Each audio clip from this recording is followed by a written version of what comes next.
선거 정말 코앞입니다. 일주일 뒤로 다가왔네요. 선거 구도는 양강 구도에서 1강 2중 구도로 바뀌는 모습이죠. 그래서 이분의 어깨가 더 무겁지 않을까 싶은데요. 더불어민주당의 문재인 후보 오늘 스튜디오에 직접 모셨습니다. 문 후보님 어서 오십시오. 안녕하십니까. 체력 버틸만 하세요?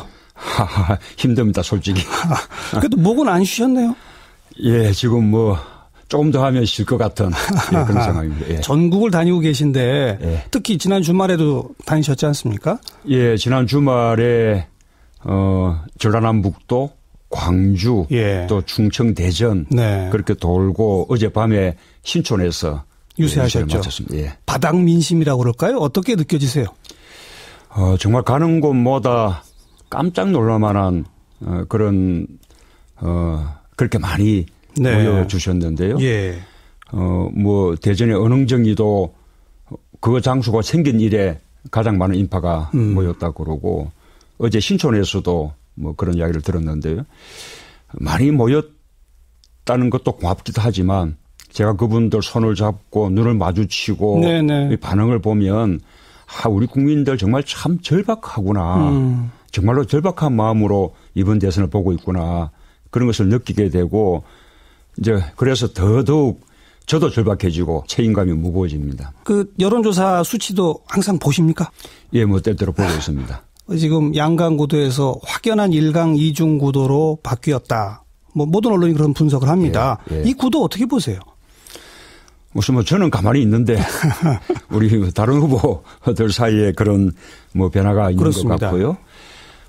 구도가 어떻게 흘러가든 저는 이번 대선은 결국은 이게 우리가 촛불로 만들어진 대선이지 않습니까? 예, 예. 그래서 촛불 민심과 함께 가는 그런 정권 교체 후보냐 안 그러면 그냥 부패 기득권 세력 또는 적폐 정치 세력들의 정권 연장 후보냐 네. 이 대결 구도라고 봅니다. 네. 저는 국민들의 압도적인 민심이 이 촛불 민심과 함께하는 정권 교체에 있기 때문에 가면 갈수록 제가 그 유일한 책임자로 그렇게 인정받고 있다 그렇게 생각이 됩니다. 문 후보께서는 이제 대표적인 적폐 세력으로 자유한국당 홍준표 후보 지목하고 계신데 예. 홍준표 후보의 지지율이 오르면서 양강 구도가 되는 겁니다. 예. 그 지지율 오르는 현상은 어떻게 보세요, 그럼? 실제로 그 홍준표 후보는 대통령 탄핵에도 반대하고 또 박근혜 대통령 구속에도 반대하고 예. 지금도 이 나라를 이렇게 만든 그 적폐에 대해서 아무런 반성을 보이고 있지 않습니다. 좀 제가 보기에는 좀 대선 후보로서 저는 기본이 제대로 갖춰져 있지 않다. 그렇게 평가가 되는데요. 예, 예. 그럼에도 불구하고 올라갑니다. 지지도가 올라가는 것은 예. 여전히 아직도 우리 이 부패 기득권 세력들 적폐 정치 세력의 힘이 만만치 않다. 또 여전히 아직도 우리 정치의 지역 구도가 크게 작용하고 있다. 그것을 이번 대선 통해서 우리가 해결해야 될 과제다. 예. 그렇게 생각을 하고 있습니다. TV 토론 자리에서 문 후보님이 직접 물어보기도 했습니다만 뭐 보수연대, 반문연대 얘기가 무성했지 않습니까? 예. 이제 끝났다고 보세요? 어떻게 보세요? 아직도 가능성은 남아있다고 보세요? 지금도 국민의당 또 바른정당 또 자유한국당 간의 3당 연대가 논의가 되고 있고 또 총리도 그렇게 뭐 내어줄 수 있다. 게다가 그 총리는 또 책임 총리여서 그렇게 되면 장관도 상당한 자리를 내어줘야 되고. 예, 나눠주겠죠. 예, 그 다음에 또 국정과제실도 총리가 다 관장하도록 한다라는 것이거든요.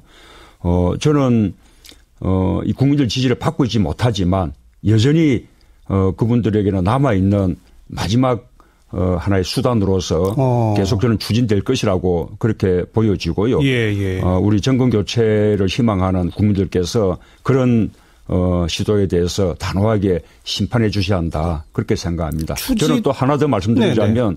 그렇게 된다면 그것이 무슨 정권 교체로서 의미가 있는 것이냐. 그야말로 정권 연장 아니냐. 예. 예, 그러니까 계속 추진될 거다라고 보시는 거잖아요. 뭐 그렇게 지금. 그런데 성사될까요?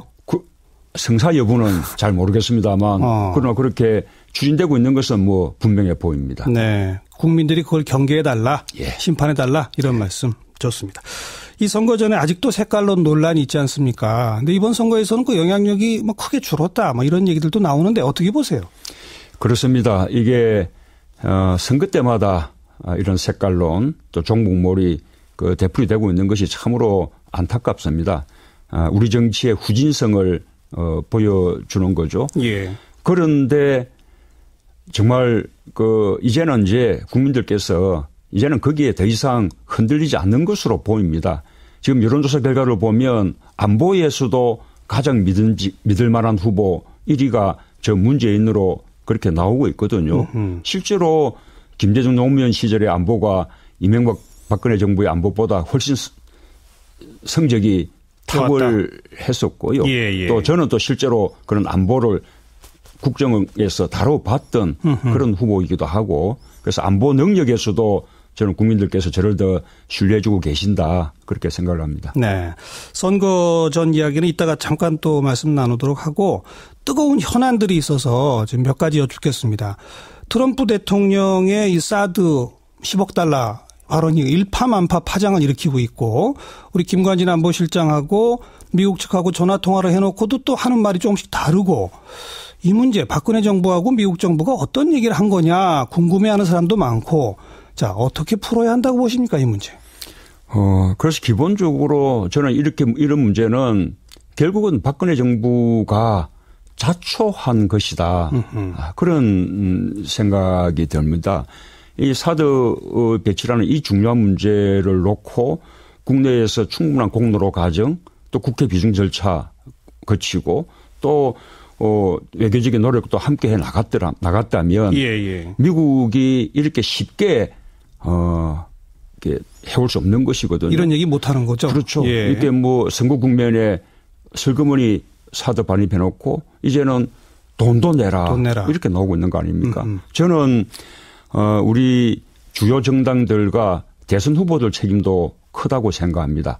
이 사드 배치 문제 다음 정부가 결정해야 한다. 국회의 비준 절차를 거치겠다. 이렇게 나갔으면 저는 미국 정부도 훨씬 더 조심스럽게 대해왔을 것이라고 생각합니다. 다들 분별 없이 국회 비준 절차 필요 없다. 무조건 찬성해야 된다. 이렇게 다 몰아가니 미국 정부에서는 결국은 돈까지 내놓으라. 이렇게 되는 거 아니겠습니까? 하나만 더 말씀드리면 트럼프 대통령의 돈 요구를 보면 저는 과연 한미 간의 비용 분담 문제에 대해서 어떤 합의가 있었던 것인가. 뭔가 저는 좀 의혹이 있다라고 생각하고 투명하지 못한 그리고 또 정부가 그동안 국민들에게 정직하지 못했던 거 아니냐 이런 의혹도 생기게 됩니다. 그래서 사드 배치 결정 과정에 대해서 새 정부가 다시 한번 조금 살펴보고 재검토해야 한다. 그렇게 생각을 합니다. 의혹 이런 말씀 표현하셨는데 한미 양국 간에 뭐 문서로 뭐가 있는지 없는지 문서가 있다면 그 내용이 뭔지 공개된 바 없죠? 그렇습니다. 그리고 또 많은 분들은 트럼프 대통령의 10억 달러 발언이 뭐 직접 10억 달러를 위해서라기보다 한미 방위비 분담 협상, 한미 FTA 재협상 뭐 이런 것들을 노린 어떤 협상 카드일 수도 있다 이런 해석들을 내놓거든요. 근데 저는 뭐 그것도 너무 이제 안이한 그러니까 뭐 맞아면 트럼프 대통령이 장사 속으로 그냥 한 말이다. 뭐 우리 국방부 발표가 그렇지 않다고 하니 뭐 별 문제 없다. 이런 태도야말로 그야말로 안이한 태도라고 생각됩니다. 이게 우리가 사드에 대해서 직접적으로 비용을 지불하든 또는 앞으로 사드 배치 운용 이 비용을 방위비 분담의 형태로 우리가 부담을 하게 되든 뭐 매일반이지 않습니까? 그래서 트럼프 대통령의 그런 발언이 비록 장사 속이라 하더라도 그 문제가 방위 분담 문제 속에 남아 있는 것이다라는 뜻이거든요. 그런데 정부는 처음에 그런 문제 제기에 대해서 이것은 방위 분담에서도 제외되는 것이다. 킨 바가 있습니다. 그 정부가 국민들을 어찌 보면 속여 온 것이나 징배가 없는 것이죠. 네. 예. 한미 FTA 부분은 또 어찌 보면 별개 사안인데 이 재협상 요구가 올 걸로 지금 대부분 예측하거든요. 어떻게 대처해야 한다고 보십니까? 저는 트럼프 대통령이 폐기까지도 이야기했는데 네. 저는 폐기는 할 수 없을 것이라고 생각합니다. 왜냐하면 서로 이익을 주고받는 것이거든요. 우리는 제조업 부분에서 특히 자동차 이쪽 분야에서 이익을 보고 있고 미국은 농업 분야 그렇죠. 그리고 또 서비스 산업 분야에서 이익을 보고 있습니다. 만약에 한미 FTA가 폐기된다면 미국이 이익을 보고 있는 농업 분야 또 서비스 산업 관련 그쪽에서 가만히 있지 않을 것입니다. 반발이 그래서 있겠죠. 저는 폐기는 그야말로 뭐 이렇게 협상 목적의 그냥 카드라고 생각이 되고요. 예. 재협상이야 당연히 요구할 수 있는 것이지만 그럴 때 우리는 당당하게 우리 국익을 지켜내는 그리고 이익의 균형을 맞춰내는 그런 노력을 하면 된다고 생각합니다. 네. 미국이 요구하는 것이 부당하면 안 된다고 단호하게 거부하고 또는 미국이 제조업 부분에서 뭔가 양보를 구해온다면 거꾸로 우리는 우리가 그동안 적자를 보고 있는 농업 분야, 서비스 산업 분야에서 더 내놓아라. 요구하고. 그렇게 요구하고 그렇게 균형을 맞출 수 있는 오히려 뭐 좋은 기회로 삼을 수도 있다고 생각합니다. 예. 오늘 마침 노동절입니다. 우리 노동자들의 현실 참 안타깝죠. 특히 비정규직이 워낙 많고 취업난도 심하고 어떻게 보세요? 예, 그렇습니다. 지금 우리 사회의 가장 큰 문제가 지나친 소득의 불평등, 경제적 불평등, 양극화지 않습니까? 보통은 이 이유를 재벌 경제 체제 뭐 이렇게들 설명을 많이 하는데 그것이 한 원인이긴 하지만 결국 궁극적으로는 노동이 무너졌기 때문에 이 노동의 가치가 제대로 좀 존중받고 있지 못하고 있는 것이거든요. 예, 예. 당장 지금 노동조합 조직률이 우리는 10%밖에 되지 않습니다. 10% 밑이에요. 예. 예. 단체 협약 적용률도 그밖에 되지 않고요. 그렇습니다. 그럼 대부분 90% 넘는 노동자들은 노동조합이라는 그 보호 바깥에 있는 것이죠. 예, 예. 그래서 다음 정부에서는 정말로 노동의 가치를 제대로 존중하는 또 노정을 국정 운영의 파트너로 동반자로 그렇게 생각하는 대전환이 필요하다고 생각합니다. 과거 참여정부 때는 노동 문제에 관한 정책 분야뿐만 아니라 예. 노동하고는 무관한 다른 경제 정책이나 또는 사회 분야나 문화 분야나 다른 분야를 논의하는 국가위원회에도 양대 노총의 대표가 항상 거의 당연직 위원처럼 네. 그렇게 참여를 했습니다. 지금은 참여가 배제되네요. 지금은 뭐 노동 문제에 관한 대화조차 하지 않고 있죠. 예. 노동은 완전히 배제되고 소외됐는데 다시 노동을 우리 국정의 중심으로 그렇게 끌어올려야 한다고 생각합니다. 이 노동자들의 축제여야 할 노동절날 예. 광화문 광고탑에서 지금 단식 고공농성하는 노동자들이 있다는 거 알고 계시죠? 예, 그렇습니다. 장기 투쟁 사업자들입니다. 예. 콜텍 노조, 뭐 동양시멘트, 세종호텔, 현대차, 울산 비정규직 이런 분들인데 이분들 좀 내려오시게 할 수 없을까요? 그래서 우선은 앞으로 정책으로는 이분들이 요구하고 있는 것이 정리해고 문제 네. 그리고 또 비정규직 차별 그렇습니다. 문제입니다. 우리 정리해고 요건 절차 더 엄격하게 해서 고용을 보호해 줘야 합니다. 뿐만 아니라 정리해고가 아니라 희망퇴직이라는 그렇죠. 이름으로 사실상 퇴직을 강요당하는 그래서 거의 사실상의 정리해고나 진배가 없는 예. 그런 퇴직 제도가 지금 뭐 마구 횡행하고 있습니다. 정년은 60세인데 그 때문에 일반 직장인들의 평균 퇴직 연령이 52세, 50대 초반에 직장에서 은퇴해야 되는 그런 네. 실정이거든요. 그래서 희망퇴직의 남용을 금지하는 그런 법안도 만들겠습니다.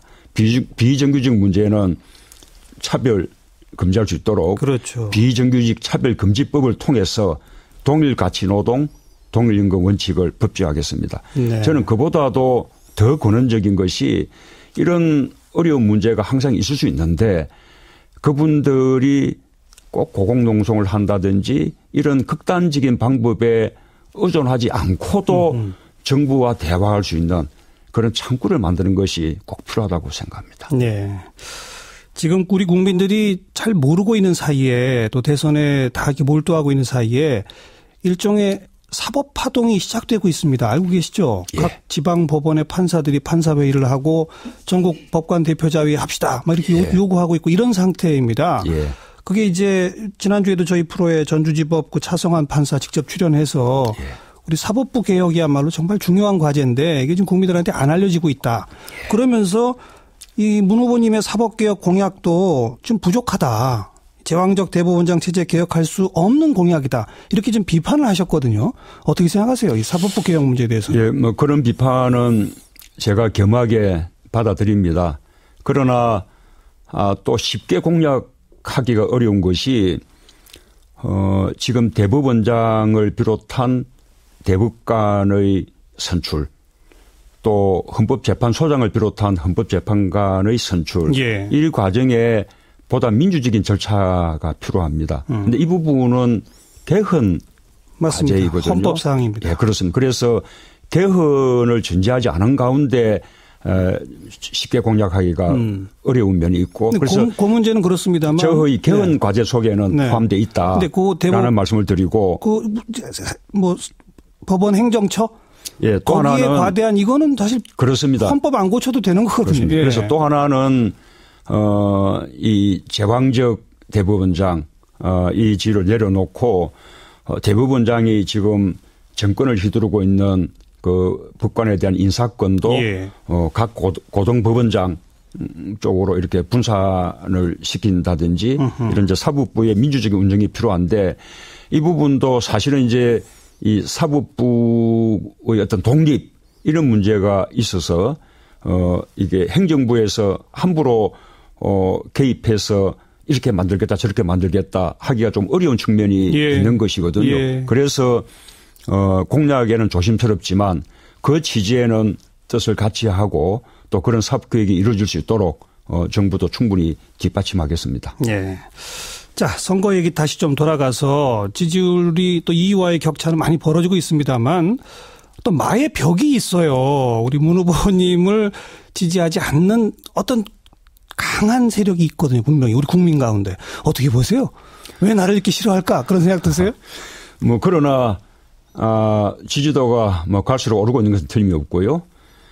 지금 TV 토론 초청 대상 후보만 지금 5명인데 뭐 오자 구도에서 그렇게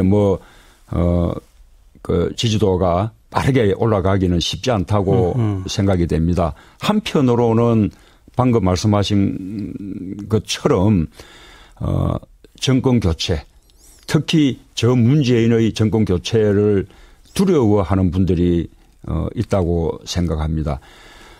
아마도 한편으로는 과거에 오랫동안 계속됐던 뭐 종북 좌파, 뭐 안보에 대한 불신 이런 것들이 누적이 돼서 안보를 불안하게 여기는 분들이 계실 것 같고 또 한편으로는 이명박 박근혜 정부의 그 극심했던 국민 편가르기 이것을 보면서 거꾸로 또 제가 집권하면 반대의 편가르기가 있지 않을까라는 걱정도 하지 않을까 싶습니다. 그렇습니다. 그래서 저는 그 두 가지가 다 기우다.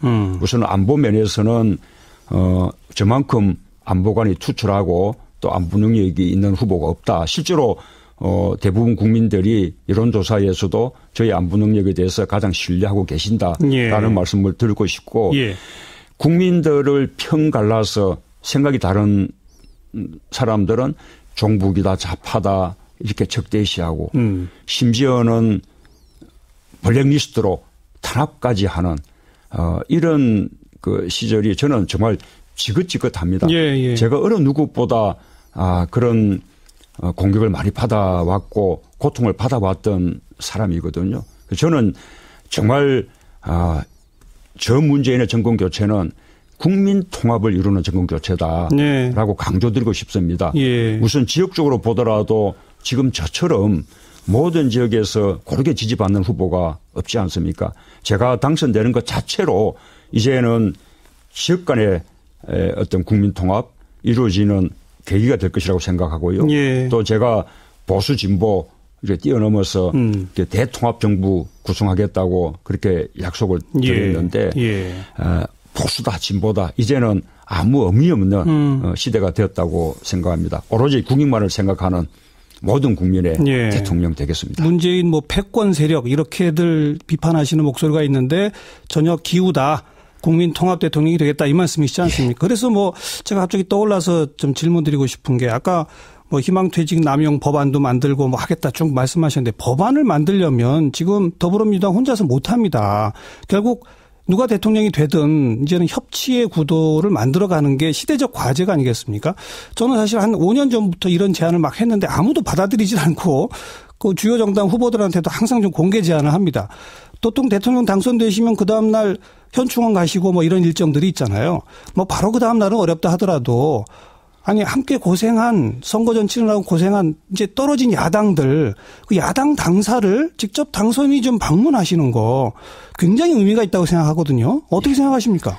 뭐 완전히 공감하고요. 기억하실지 모르겠는데 2003년도에 노무현 대통령이 당선되셨을 때 실제로 야당 당사를 방문하려고 한 적이 있었습니다. 네. 그때 한나라당 쪽에서 거부해서. 아, 거부했어요? 예, 그렇습니다. 이루어지지 못했는데 참으로 안타까운 일이었습니다. 예. 저는, 제가 뭐 당선될 수 있다면, 그러면 지금은 우리가 선거 시기이기 때문에, 내야말로 정권교체 후보고 또 정권교체를 선택해 주셔야 한다. 그래서 이 정권 연장 후보는 심판해야 된다. 이렇게 예. 캠페인을 하고 있지만 저는 선거가 끝나고 나면 이제는 선거 과정에 그런 것은 다 이제 잊어버리고 이제는 어떤 야당하고도 협치를 해야 한다고 생각합니다. 예. 당연히 대화해야 하고요. 그래서 야당 당사를 방문하는 것은 말할 것도 없고 아마도 지금 상황상 국회에서 대통령 취임 선서를 아마 해야 할 텐데 예. 그런 국회 방문을 통해서도 야당들과 함께 대화하는 그런 그 기회를 가질 수 있을 테고 하나 더 나아가면 예. 제가 야당할 때도 늘 아쉬웠던 것이 국가 안보에 관한 사항들은 좀 국정원에서 야당한테도 와서 정보를 좀 주고 브리핑을 좀 해주고 정보를 주고 그러면서 안보에 협력하자. 예. 그러면 좋을 텐데 야당에 대해서는 아무런 정보를 제공해 주지 않거든요. 저는 제가 만약 대통령이 된다면 국가 안보에 관한 사항들 야당에게도 매달 정례적으로 브리핑을 하도록 예. 그렇게 하겠습니다. 야당 당사 직접 가실 거죠? 그렇습니다. 뭐 한 몇 달 있다 가는 게 아니죠? 당장. 예. 가장 선거 끝나면 우리 저뿐만 아니라 모든 후보들이 가장 먼저 해야 될 노력이 아닐까 생각합니다. 네. 자유한국당도 가실 거예요? 이제는 선거 끝나고 나면 자유한국당도 예외가 아니죠. 함께 협치해야 될 대상이라고 봅니다. 목표 득표율이 있으십니까? 지금 뭐 이 마당에 아까 뭐 5분의 후보가 경쟁하는데 이렇게 뭐 목표 득표율을 말씀드리기는 쉽지 않고요. 다만 좀 압도적인 정권 교체가 돼야만 그것이 대한민국을 나라다운 나라로 만들 수 있는 예. 개혁을 해낼 수 있는 힘이 될 것이다. 만약 이 정권 연장 후보 쪽에서 많은 득표를 하게 되면 앞으로 국가를 개혁해 나가는데 사사건건 발목을 알겠습니다. 잡게 될 것이다. 그래서 압도적인 정권 교체 네. 그렇게 호소드리고 있습니다. 숫자는 말씀 안 하시는군요. TV 토론 아직 한 번 남았는데 네. 토론할 때 제일 힘든 상대가 누구예요? 힘들다기보다 조금 토론의 조금 격이나 수준이 좀 높아지면 좋겠습니다. 네. 그런데 솔직히 우리 홍준표 후보 좀 토론의 격을 많이 떨어뜨리고 있죠. 네. 뭐 질문할 때. 알겠습니다. 가장 좀 의미 있는 생산적 토론이 가능하다 이런 후보는 누굽니까? 저는 뭐 그런 부분만 조금 신경을 써준다면 저는 홍준표 후보조차도 우리가 좀 격 높은 토론을 할 수 있다고 생각합니다. 특히 정책을 놓고 생각이 서로 다를지언정 그 생각을 놓고 나머지 후보는 다 생산적인 토론할 수 있으면 얼마나 좋겠습니까? 저는 홍준표 후보도 과거에 뭐 당 대표도 다 하신 분들인데 조금 토론에 임하는 자세만 좀 바꿔주면 훨씬 국민들 보기에 좋은 토론 되지 않을까 생각합니다. 마지막으로 우리 유권자분들께 지지 호소하실 수 있는 시간 짧게 드리겠습니다. 예, 저는 뭐 제가 준비된 후보라는 것은 늘 강조하고 있습니다. 제가 준비된 후보라는 것은 단순히 정책을 많이 준비했다. 또 대통령에 대해서 많이 공부했다. 그런 차원을 넘어섭니다. 실제로 저는 청와대에서 대통령의 눈으로 국정 운영에 참여를 해봤습니다. 그때 우리 안보도 다뤄봤고 또 북한도 다뤄봤고 이라크 파병, 한미 FTA 또 그 당시에 우리 세물교회 교인들이 탈레반에 납치됐을 때 그 인질 구출 협상 이런 것도 다 다뤄봤습니다. 실제로 대선 다음 날부터 대통령 직무를 수행을 해야 되는데 그 준비가 되어 있는 그런 경험을 갖추고 있는 후보는 저 문재인 뿐이라고 생각합니다. 국민들께서 그 점을 특히 더 생각하셔서 저 문재인에게 힘을 조금 모아주십시오. 그렇게 부탁드리고 싶습니다. 네, 마지막까지 최선을 다하셔서 좋은 성과 있기를 기대하며 지켜보도록 하겠습니다. 오늘 직접 이렇게 나와주셔서 감사합니다. 예, 고맙습니다.